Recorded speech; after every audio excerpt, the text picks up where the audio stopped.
ગુજરાત સરકાર દ્વારા ભરતી નિયમોમાં મોટા ફેરફારો કરવામાં આવ્યા. ગુજરાત સરકાર એક કેડર એક નિયમના સિદ્ધાંત પર ભરતી પ્રક્રિયામાં મોટો ફેરફાર કર્યો. જીપીએસસી અનુભવ વગર ક્લાસ 1 અને 2 અધિકારી હવે બની શકાશે. વિગતવાર માહિતી શું છે, નિયમોમાં શું ફેરફાર થયા છે, તમામ વિગતો માટે વિડીયોના અંત સુધી બને રહેજો. નમસ્કાર મિત્રો, સ્વાગત છે તમારું અમારી યુટ્યુબ ચેનલમાં. મિત્રો, આરોગ્ય શિક્ષણ સહિત અન્ય તમામ વિભાગમાં ભરતીના નિયમો સમાન થશે.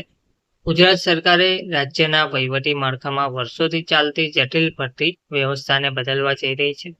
સામાન્ય વહીવટ વિભાગ જીએડી દ્વારા વર્ગ 1 અને વર્ગ 2 ના વહીવટી અધિકારીઓ માટે એક કેડર એક નિયમનો અભિગમ અપનાવી સમગ્ર રાજ્યમાં એક સરખા ભરતી નિયમો લાગુ કરવાની પ્રક્રિયા શરૂ કરવામાં આવી છે. નવા નિયમો મુજબ ક્લાસ 1 અને 2 અધિકારી માટે અનુભવની જોગવાઈ દૂર કરવામાં આવી શકે છે.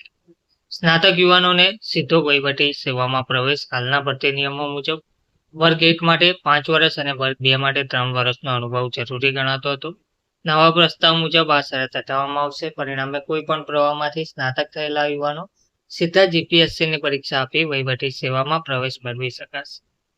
અલગ જાહેરાત અને પરીક્ષા નહીં યોજાય. અત્યાર સુધી આરોગ્ય શિક્ષણ કે અન્ય વિભાગોમાં વહીવટી અધિકારીઓ માટે અલગ ભરતી નિયમો હોવાથી દરેક વિભાગ માટે અલગ જાહેરાત અને પરીક્ષા યોજવી પડતી હતી. નવી વ્યવસ્થામાં રાજ્યની મુખ્ય સિવિલ સર્વિસની જેમ એક જ સ્પર્ધાત્મક પરીક્ષાથી ઉમેદવારોની પસંદગી થશે અને ત્યારબાદ જરૂરિયાત મુજબ વિવિધ વિભાગોમાં ફાળવણી કરાશે.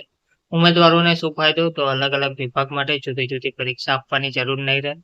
એક જ જીપીએસસી પરીક્ષાથી અનેક વિભાગોમાં તક મળશે. ભરતી પ્રક્રિયા ઝડપી બનશે. ખાલી જગ્યાઓ લાંબા સમય સુધી નહીં રહે અને યુવાનો માટે સ્પર્ધાત્મક તકોમાં વધારો થશે. ધન્યવાદ.